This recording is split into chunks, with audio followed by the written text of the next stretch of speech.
Noli Me Tangere, Kabanata 55. Magandang buhay! Maligayang panonood dito sa Signaturang Filipino YouTube channel.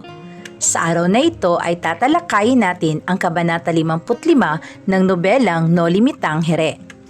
Kung bago ka pa lang dito, huwag kalimutang i-subscribe ang Signaturang Filipino YouTube channel at pindutin ang notification bell button nang sa ganon ay updated kayo sa mga bagong aralin na aking i-upload 2 hanggang 3 beses sa isang linggo.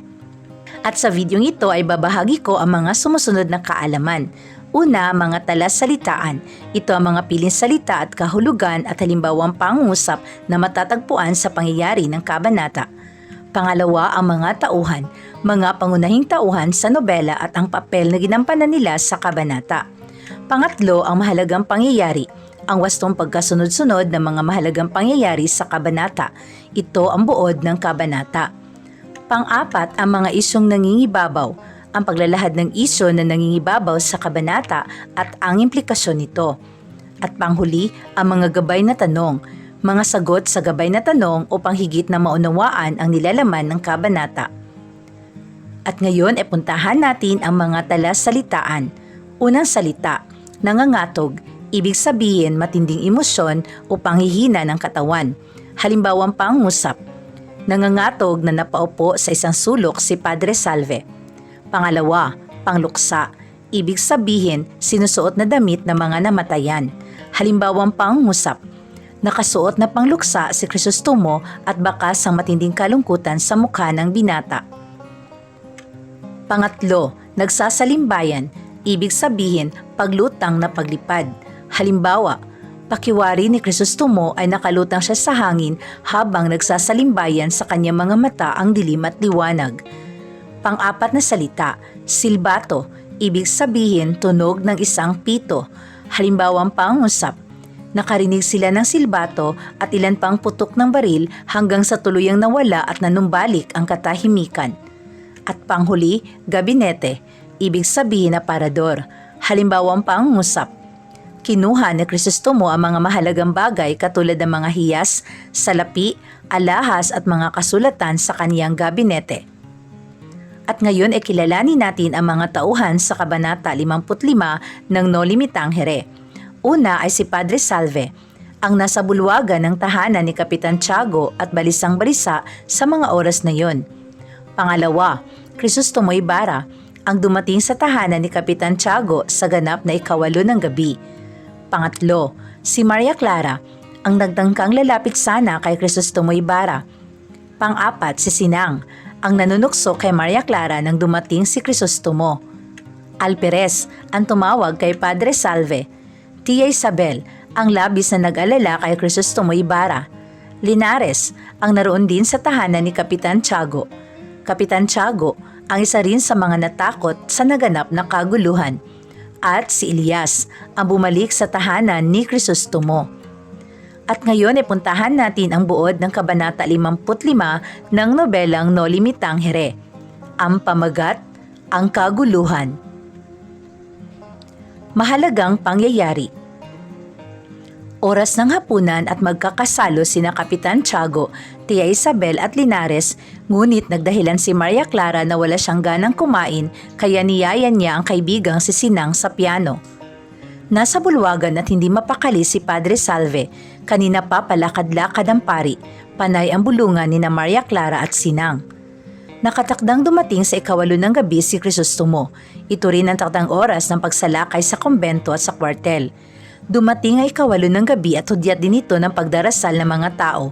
Hindi na malaman ni Padre Salve ang gagawin. Dumating si Crisostomo Ibarra na nakasuot pangluksa. Tinangka siyang lapitan ni Maria Clara ngunit bigla nilang narinig ang magkakasunod na malakas na putok ng baril. Natigilan si Crisostomo at hindi makapagsalita.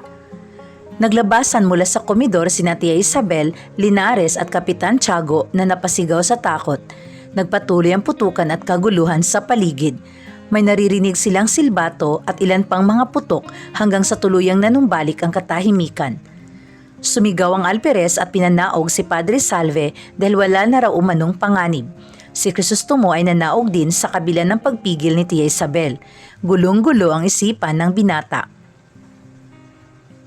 Nagmamadali sa paglalakad si Crisostomo hanggang sa makarating sa kanyang bahay at inutos sa kanyang utusan na ihanda ang kanyang pinakamabilis na kabayo. Tumuloy si Crisostomo sa isang gabinete na naglalaman ng mga kasulatan, alahas, salapi at larawan ni Maria Clara at kumuha siya ng isang balaraw at revolver. Hindi pa nakaalis si Crisostomo nang may narinig siyang isang malakas na katok sa pintuan. Ito ang mga Gwardiya Sibil at pinaghahanap si Crisostomo upang hulihin.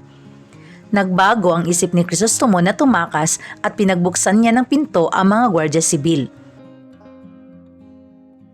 Kusang sumuko si Crisostomo Ibarra sa mga Gwardiya Sibil at dinala siya sa kwartel. Samantala, narating na ni Elias ang kabundukan sa baybaying dagat nang naisip nito na balikan ang bahay ni Crisostomo. Doon nalaman ni Elias mula sa utusan na hinuli si Crisostomo. Nagkunwaring umalis si Elias ngunit ang totoo ay umikot lamang at dumaan sa bakod. Umakyat si Elias sa bintana at pumasok siya sa silid ni Ibarra at kinuha ang mahalagang kasulatan, salapi, alahas, baril at larawan ni Maria Clara. Balak ni Elias na itago ang mga ito sa pamamagitan ng pagbaon sa lupa. Nakita ni Elias na paparating na ang mga Gwardiya Sibil upang sisiyasatin ang bahay ni Ibarra para makakuha ng mga ebidensya. Binuhusan ni Elias ng gas mula sa ilawan ang mga gamit at papel at saka sinilaban ito. Dala ang isang sako na naglalaman ng dokumento at salapi. Tumalo ng bintana si Elias. Nang nais pumasok ng mga sibil sa tahanan ni Ibarra, sinalubong sila ng malakas na usok at naglalagablab na apoy mula sa silid ni Crisostomo. Laganap na ang sunog sa buong kabahayan at nagsigawan ang mga tao ng sunog. Ang wakas at buod ng Kabanata 55 ng nobelang Noli Me Tangere. At ngayon ay puntahan natin ang mga isyong nangingibabaw, isyong pampamahalaan. Sa kabanatang ito ay hinuli si Crisostomo Ibarra ng mga Gwardiya Sibil nang wala man lang anumang bitbit na kasulatan. Walang pinakitang warrant of arrest dahil iba ang batas noon. Sa panahon kung saan sinasakop pa ang Pilipinas sa mga Kastila, marami mga Pilipino ang nagdurusa sa loob ng bilangguan na hindi man lang nabigyan ng sapat at patas na paglilitis. Ang pamahalaan at simbahan ang siyang masusunod. Naging alipin ang mga Pilipino at parang mga puppet na sunod-sunuran lamang sa pinag-uutos ng mga nakakataas. At ngayon ay puntahan natin ang mga gabay na tanong at sagot. Unang katanungan, paano pinaghandaan ni Padre Salve ang pagsalakay? Ang sagot, pinaghanda nito ni Padre Salve sa pamamagitan ng pagpunta niya sa tahanan ni Kapitan Tiago upang wala siya sa loob ng kumbento habang mangyayari ang pagsalakay. Pangalawa, bakit ganoon na lamang pag-alala ni Tia Isabel sa kapakanan ni Crisostomo Ibarra? Ang sagot, sapagkat butihing matalik na magkaibigan si Tia Isabel at ina ni Crisostomo. Pangatlong katanungan, ano ang ginawa ni Elias sa silid ni Crisostomo? Sagot, kinuha ni Elias ang mga mahalagang bagay katulad ng salapi, alahas, kasulatan, baril upang walang makitang ebidensya ang mga sibil kung sakaling magsiyasat ang mga ito. Dinala rin ni Elias ang larawan ni Maria Clara. Pang-apat, ano ang simbolo ng paglagablab ng apoy sa loob ng silid ni Crisostomo Ibarra sa nangyayaring kaguluhan sa kanyang buhay? Ang sagot, ito ay sumisimbolo na nag-uumpisa na ang mitsa ng apoy na namumuo sa puso't diwa ng binata.